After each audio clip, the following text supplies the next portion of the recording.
بسم الله الرحمن الرحيم أحييكم بتحية الإسلام تحية من عند الله مباركة طيبة السلام عليكم ورحمة الله وبركاته.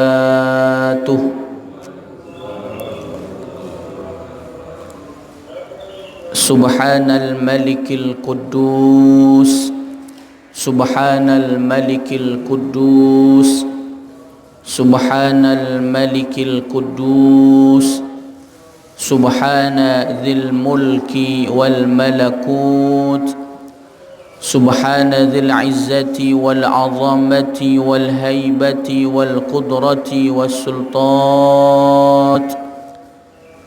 والكمال والجمال والجلال والكبرياء والجبروت سبحان الذي لا ينام ولا يموت ولا يفوت أبدا سبوح قدوس ربنا ورب الملائكة والروح سبحان الله والحمد لله ولا إله إلا الله والله أكبر ولا حول ولا قوة إلا بالله العلي العظيم. أما بعد. Hadirin jamaah musalla Al-Falah yang insyaallah dimuliakan Allah Subhanahu wa taala. Pertama, yang paling utama, marilah kita bersyukur kepada Allah atas berbagai macam nikmat, anugerah dan karunia yang Allah berikan kepada kita, sehingga alhamdulillah pada kesempatan subuh kali ini kita dapat hadir dalam rangka majelis ilmu. Mudah-mudahan apa yang nanti kita pelajari dijadikan oleh Allah ilmu yang bermanfaat. Amin ya rabbal alamin. Salawat teriring salam semoga selalu tercurahkan kepada junjungan Nabi kita, Nabi besar Muhammad sallallahu alaihi wasallam, yang telah membawa kita umatnya menuju jalan yang lurus, yaitu agama Islam. Hadirin rahimakumullah, sebelum kita lanjutkan kajian hadis, marilah kita hadiahkan surah Al-Fatihah buat pengarang kitab Al-Arba'in An-Nawawiyah, Al-Imam An-Nawawi. Ala hadhihi niyyah wa ala kulli niyyatin salihah wa ila hadratin Nabi Muhammadin sallallahu alaihi wasallam. Al-Fatihah.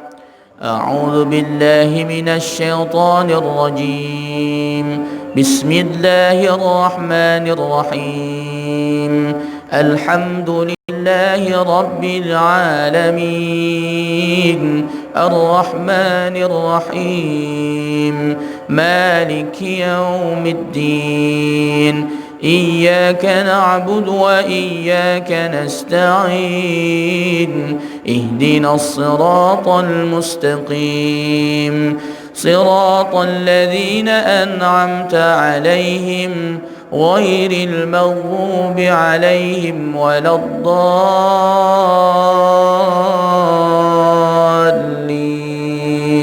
آمين.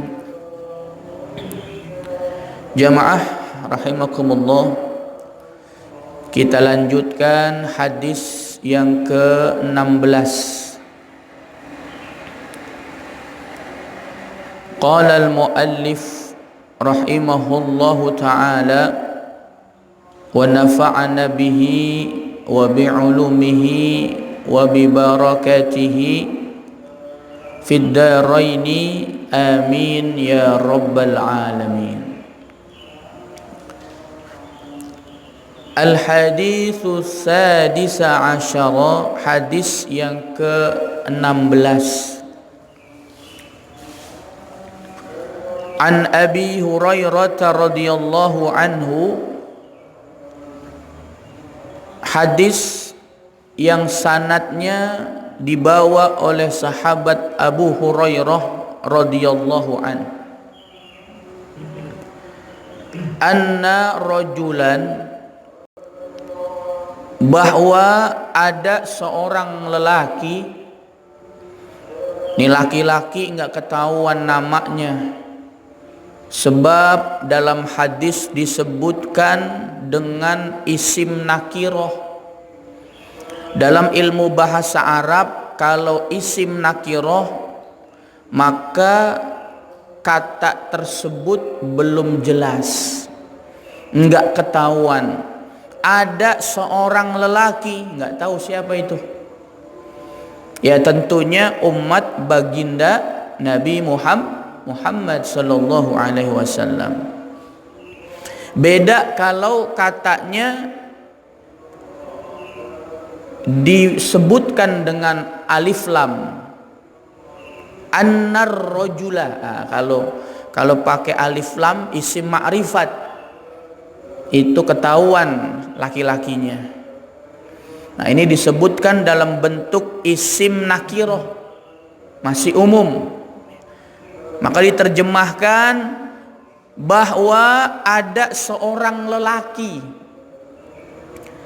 Qala lin nabiyyi sallallahu alaihi wasallam. Laki-laki tadi berkata kepada Nabi Muhammad sallallahu alaihi wasallam. Jadi laki-laki itu menghampiri Rasulullah untuk diberikan wasiat, minta wasiat, minta nasihat. Ausini, ya, ausini. Itu laki-laki tadi, ya Rasulullah, berikan saya wasiat, berikan saya nasihat, berikan saya wejangan, arahan, minta diberikan wasiat. Kemudian qala, Rasulullah sallallahu alaihi wasallam bersabda, la taghdab, la taghdab. Tuh kalau kita lihat la-nya itu la nahi, ya, menunjukkan larangan. La taghdab diterjemahkan jangan kamu marah, jangan marah, jangan emosi, jangan kesal. Itu wasiatnya siapa? Rasulullah kepada laki-laki tadi. Sampai faraddada miraran, sampai Rasulullah sallallahu alaihi wasallam mengulangnya berkali-kali. La taghdab, la taghdab.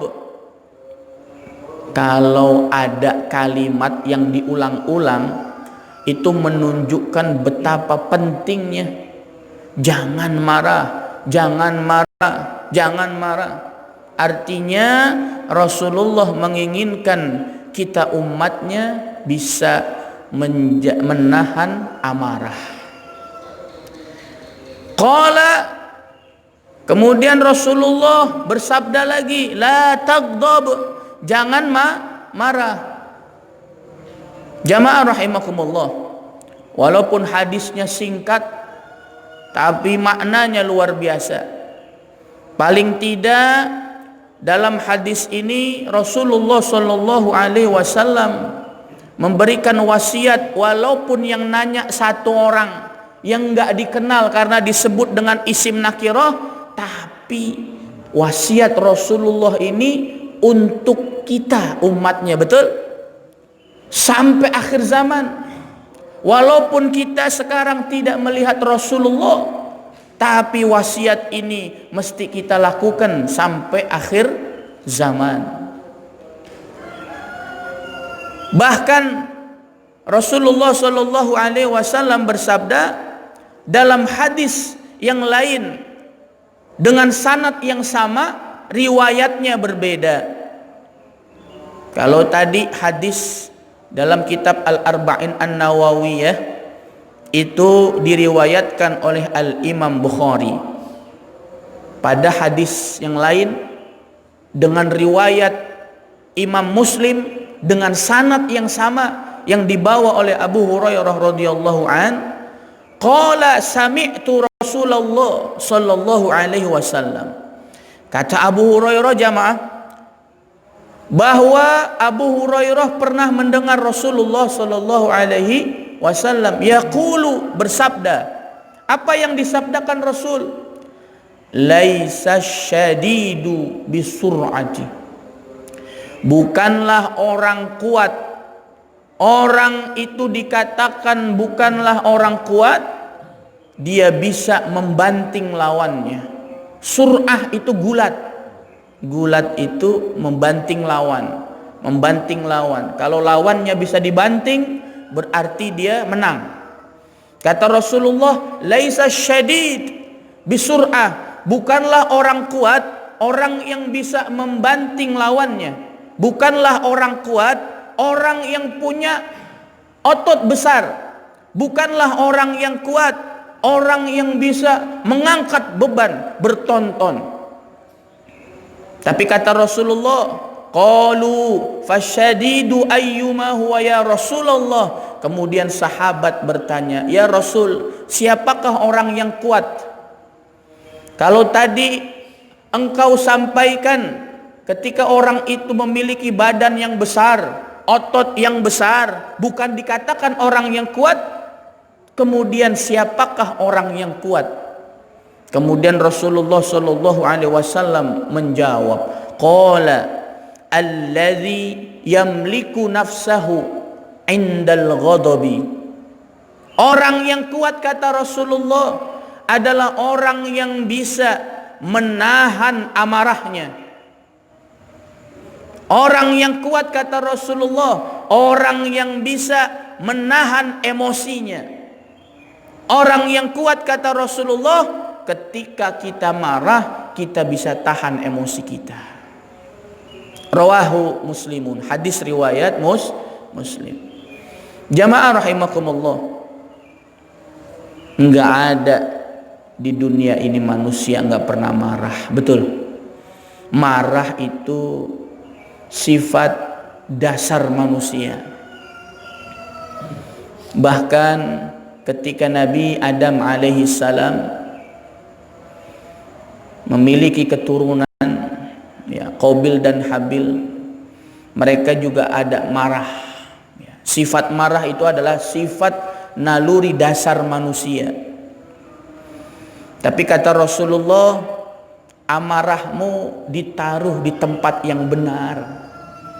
Bukannya kita nggak boleh marah. Ini hadis Rasulullah mesti dipahami dengan benar.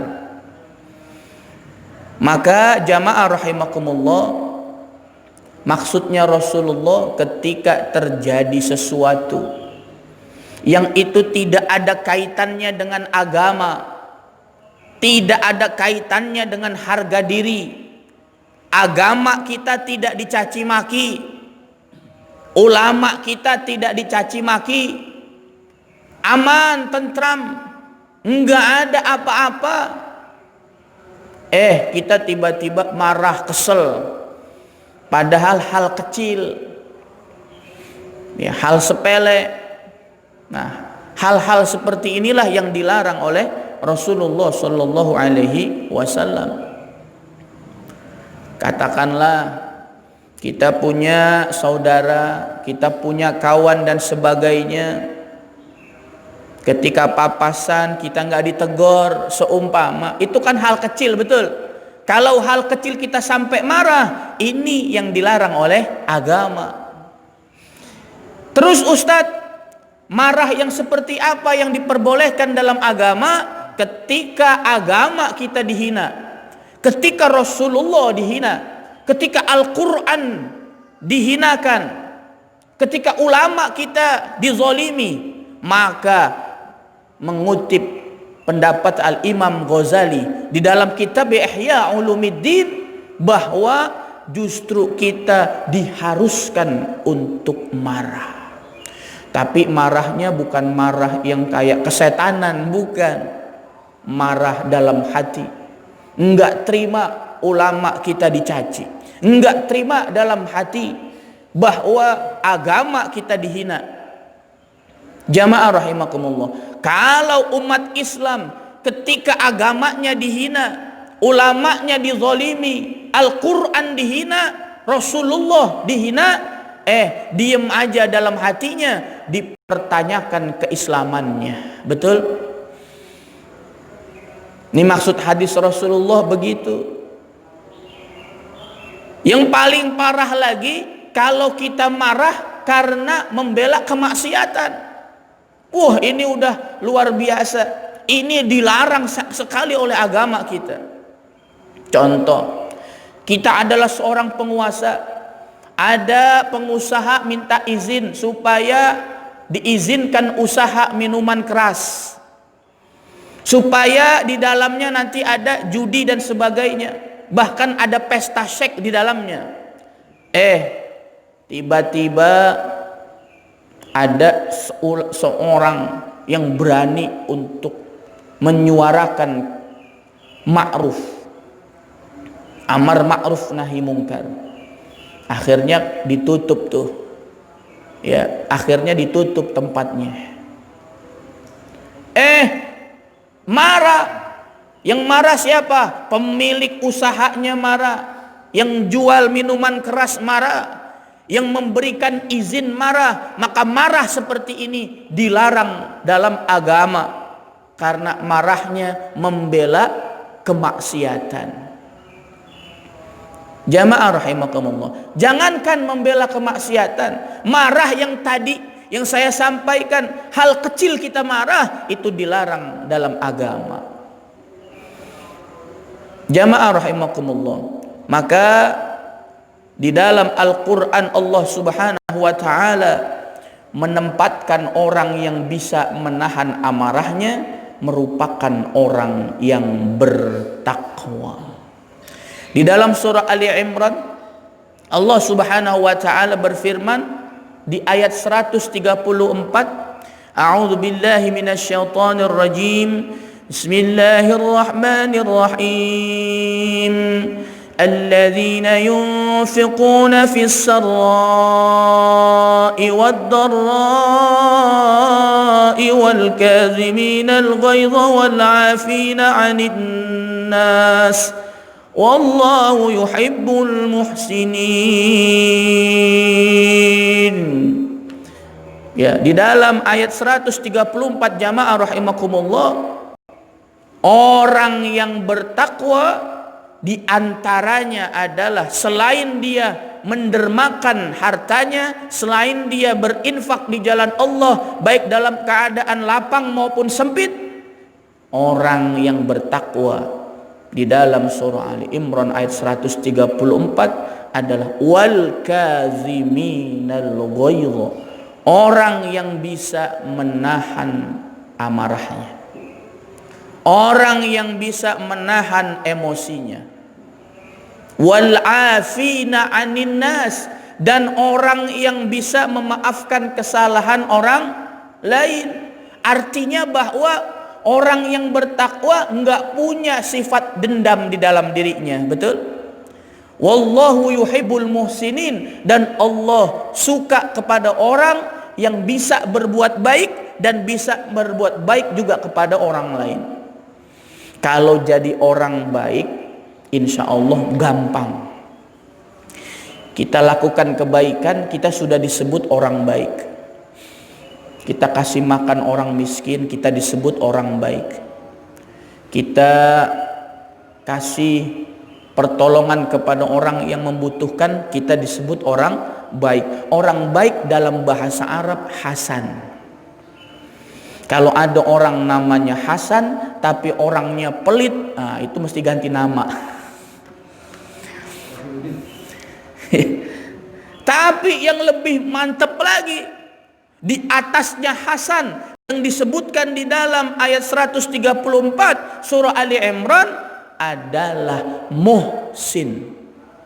Apa Ustadz beda Hasan dengan Muhsin? Kalau Hasan, dia berbuat baik untuk dirinya. Dia melakukan kebaikan untuk dirinya. Ibadah, salat tahajud, dia sendirian. Baca Quran, dia sendirian. Bersolawat kepada Nabi, dia sendirian. Itu Hasan.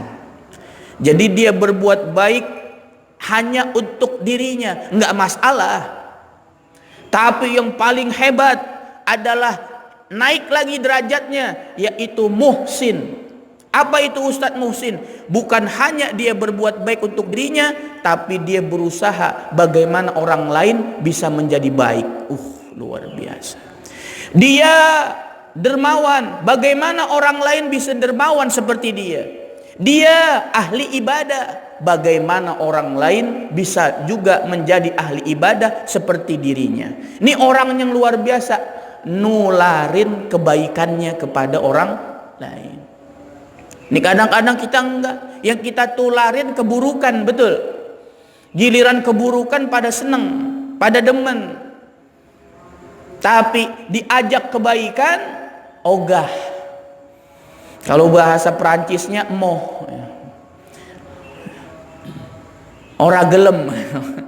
Jamaah rahimakumullah. Kebanyakan orang-orang, ya, manusia ini ketika diajak baik, susahnya luar biasa. Mesti digedik atau digedik. Dimatril, dipukul palanya, baru mau dia, baru sadar bahwa dia hidup di dunia sementara. Dia butuh pengajian, dia butuh siraman rohani. Jamaah rahimakumullah, walaupun katanya kalau kita ngelihat YouTube udah sama dengan pengajian, memang, tapi lebih afdol lagi kita hadir majelis. Enggak ada salahnya kita mendengarkan pengajian lewat YouTube. Enggak ada salahnya kita mendengarkan pengajian lewat media sosial lainnya. Tapi yang paling afdol menurut sabda Rasulullah adalah duduk bareng sama gurunya. Duduk majelis seperti inilah yang afdol. Ya, apalagi jamaah rahimakumullah diniatkan untuk iktikaf. Ustadz, iktikaf itu kan mesti di masjid. Siapa bilang? Iktikaf itu dimanapun tempat ibadah, yang penting tempat ibadah itu syaratnya ada pelaksanaan 5 waktu. Contoh musola al-falah, ada zuhur, asar, maghrib, isya, subuh, maka musola al-falah boleh kita untuk iktikaf. Yang nggak boleh begini Ustadz, yang nggak boleh musola kantor, cuma dibuka sekian waktu. Ya, kecuali kalau musola kantornya ada petugasnya yang dia buka setiap waktunya, itulah baru boleh untuk iktikaf. Jadi pemahaman kita suka belum pas bahwa iktikaf mesti di masjid. Enggak. Tempat ibadah walaupun itu musola sama. Yang penting musola itu ada pelaksanaan jamaah 5 waktu. Jamaah rahimakumullah. Maka ada paling tidak 4 bagaimana ketika kita marah, agama kita memberikan solusi. Yang pertama, ketika kita marah, kita emosi, kita kesel sama orang, yang pertama diberikan solusi oleh agama kita, fasta'idz billah.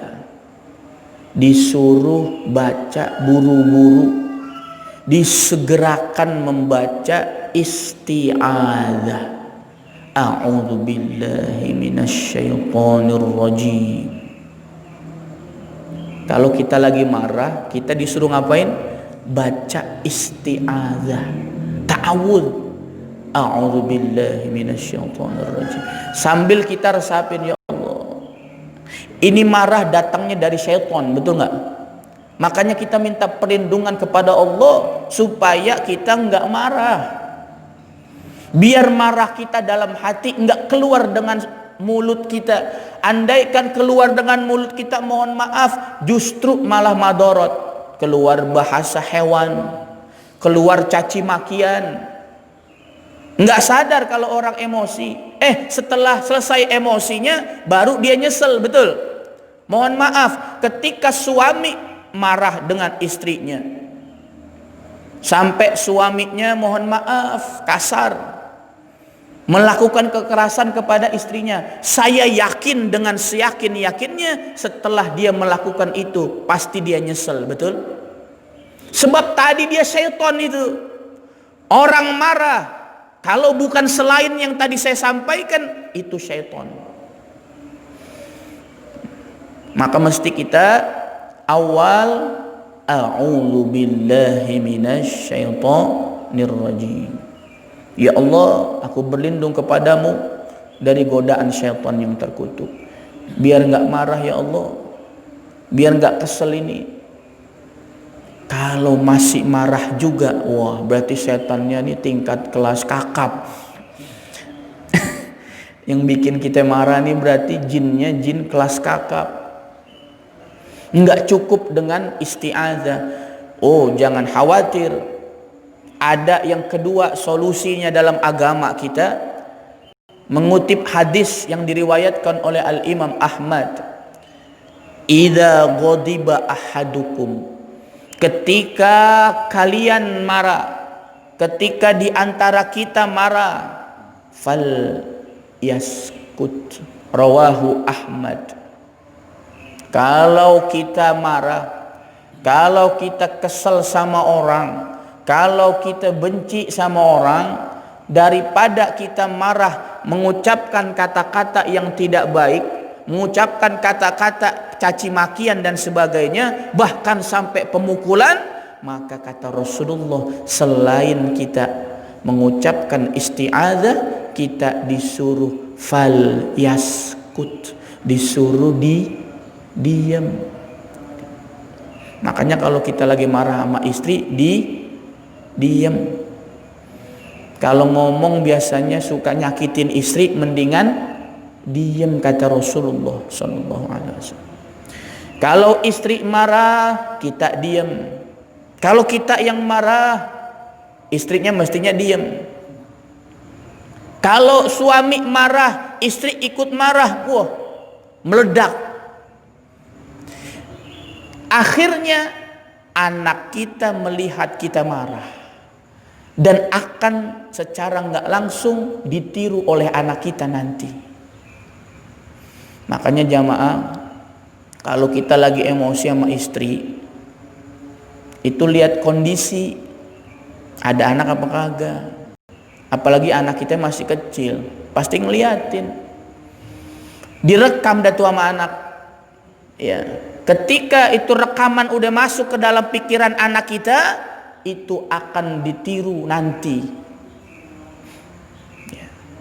Makanya nggak heran buah jatuh nggak jauh dari pohonnya, betul nggak? Nggak akan mungkin kalau orang tuanya nggak pernah ke masjid, anaknya mau ke masjid, betul? Nggak akan mungkin orang tuanya nggak pernah ikut pengajian, anaknya mau ngaji, nggak mungkin. Walaupun ada satu dua, itu pun sedikit. Tapi kebanyakan yang terbaik kasih contoh dengan tindakan. Nah, sholat duha, ayahnya kagak sholat duha, cuma nyuruh doang. Yang bagus bukan begitu caranya. Nah, ayo, bareng ayah sholat duha, itu yang cakep. Langsung dicontohin dengan tindakan, perbuatan, bukan cuma ngomong doang. Jamaah rahimakumullah, yang pertama tadi isti'adzah kalau kita marah. A'udzubillahi minasyaitonir rajim, ya Allah, minta perlindungan kepadamu dari godaan syaitan yang terkutuk. Yang kedua, kalau kita marah, kita disuruh diam sama Rasulullah. Idza ghadiba ahadukum, ketika kalian marah, falyaskut, maka diam. Hadis riwayat Ahmad. Ustadz tetap aja masih marah ini. Wah, kelas luar biasa ini setonnya. Ya, udah tingkatan tinggi. Ibarat gelar udah di atas doktor nih. Maka jangan khawatir. Ada hadis berikutnya memberikan solusi kepada kita. Idza ghadiba ahadukum wa huwa qaimun. Ketika salah satu dari kalian marah dalam keadaan berdiri, kita lagi diri, tiba-tiba kecipratan, ada mobil lewat, kecipratan, woi, yang benar nyopirnya. Hati-hati, ketika kita kecipratan jangan sampai kita keluar dulu, ya, dalam keadaan marah. Wa huwa qaimun, dalam keadaan marah. Apa kata Rasulullah? Fal yajlis fa in dhahaba anhul ghadab. Kalau kita marahnya dalam keadaan berdiri, maka kata Rasulullah disuruh duduk. Duduk. Ganti posisi. Kenapa disuruh ganti posisi? Sebab dengan berganti posisi, kata Rasulullah, akan bisa meredakan amarah kita. Falyajlis fa in dhahaba anhul ghadab, maka insya Allah akan hilang itu amarah. Wa illa, tapi kalau masih marah juga, kata Rasulullah, falyattaji, kita disuruh tidur miring. Tidur miring. Kalau kita berdiri dalam keadaan marah, kita disuruh duduk. Masih marah juga disuruh tidur miring. Masih marah juga tiduran beneran. Tiduran beneran udah. Jamaah rahimakumullah. Maksud hadis ini yang diriwayatkan oleh Imam Ahmad, bahwa ketika kita marah dalam kondisi diri, kita disuruh ganti posisi. Kalau kita marah lagi duduk, ya kita disuruh diri, betul? Artinya kita mesti ganti posisi kita. Kata Rasulullah, insya Allah kalau kita ganti posisi kita ketika marah, akan meredakan amarah kita. Walaupun tidak sampai hilang, paling tidak ada berkurang rasa amarah kita. Jamaah rahimakumullah. Masih juga marah, baca isti'adzah udah, diem juga udah, masih marah juga. Yang ketiga, ganti posisi juga udah. Nah, udahlah, ini yang terakhir. Ini solusi terakhir, solusi keempat dalam agama kita. Hadis yang diriwayatkan oleh Imam Ahmad dan diriwayatkan oleh Abu Dawud. Innal ghadaba minasyaiton. Sesungguhnya, kata Rasulullah, amarah itu sumbernya dari syaitan. Kesal itu sumbernya dari syaitan.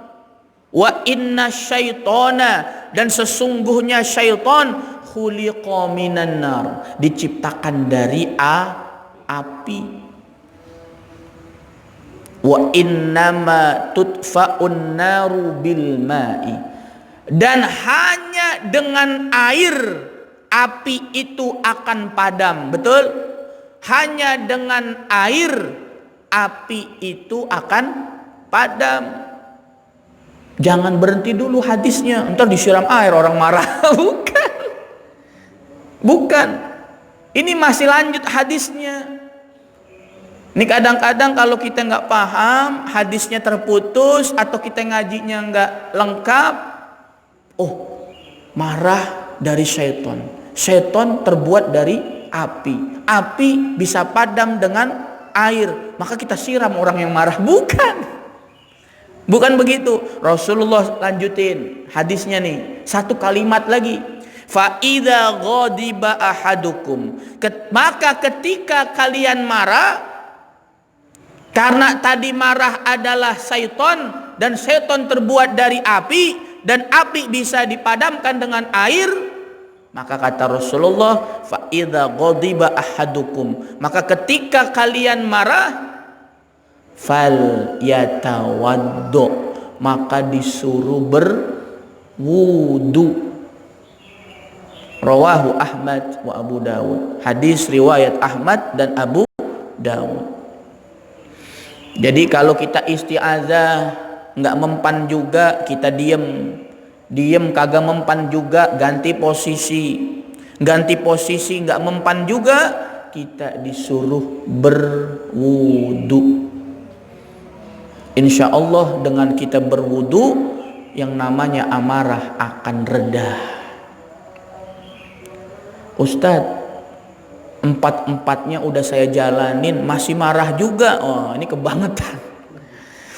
Ini kebangetan. Berarti orang itu punya virus dendam. Berarti yang salah bukan 4 yang dikasih oleh agama, bukan 4 solusi ini yang dikasih oleh agama kepada kita. Yang salah diri kita. Oh, berarti diri kita ini udah banyak virus penyakit hati, yaitu dendam. Ketika orang menanam dendam dalam dirinya, itu ibarat virus, jamaah. Mesti harus dilakukan vaksin yang benar. Apa vaksin orang pendendam? Banyak-banyak istighfar kepada Allah Subhanahu wa ta'ala. Apa vaksin pendendam? Banyak berzikir kepada Allah. Sebab jamaah, kita rugi jadi pendendam, betul. Sebab kalau orang pendendam, saya yakin dengan seyakin-yakinnya, suatu saat ketika disulut keamarahannya, ketika disulut emosinya, dia akan meledak, betul? Tuh orang pendendam. Jamaah rahimakumullah. Maka di dalam kitab Al-Azkar yang dikarang oleh Al-Imam An-Nawawi dikasih doa. Ada doa khusus ketika kita marah. Apa doanya? Allahumma ighfirli dzambi wa adhib ghaidha qalbi wa ajirni minasyaiton. Ya. Oke, coba ikutin. Allahumma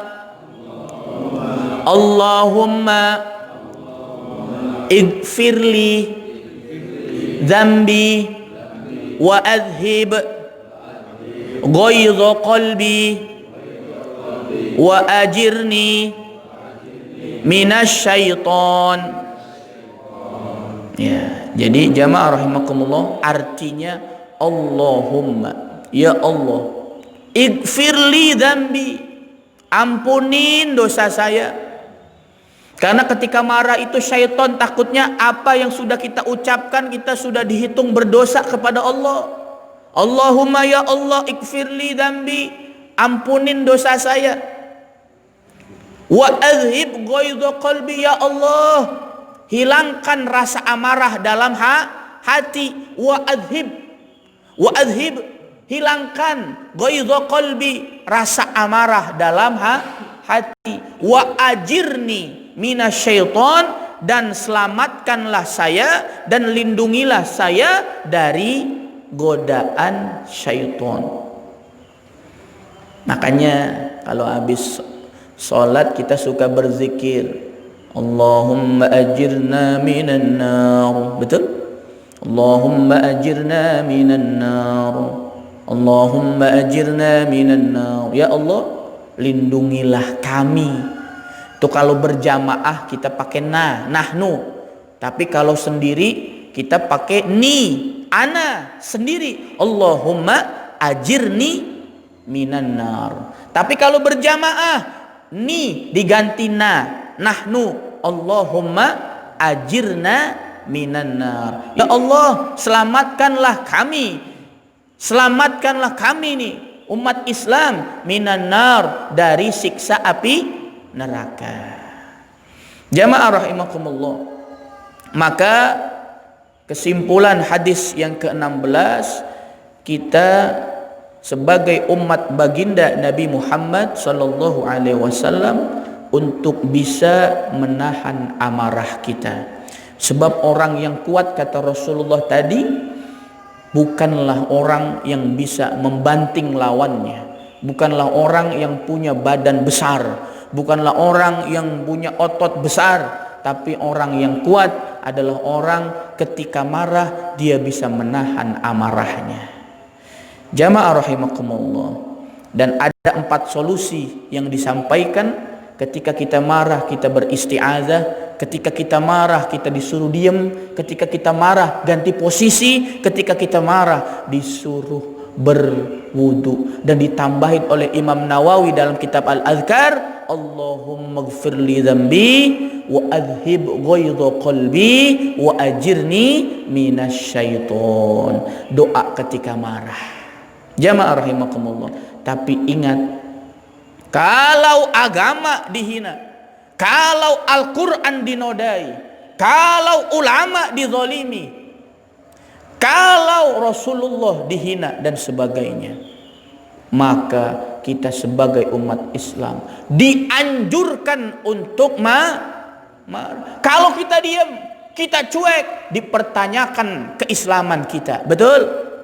Nggak boleh diam kita. Marah itu ada tempatnya. Kita harga diri kita, diinjek-injek kita diam aja salah. Mesti kita marah, tapi marahnya kita ada batasnya. Bukan marah main hakim sendiri kemudian kita bunuh orang itu, salah ya.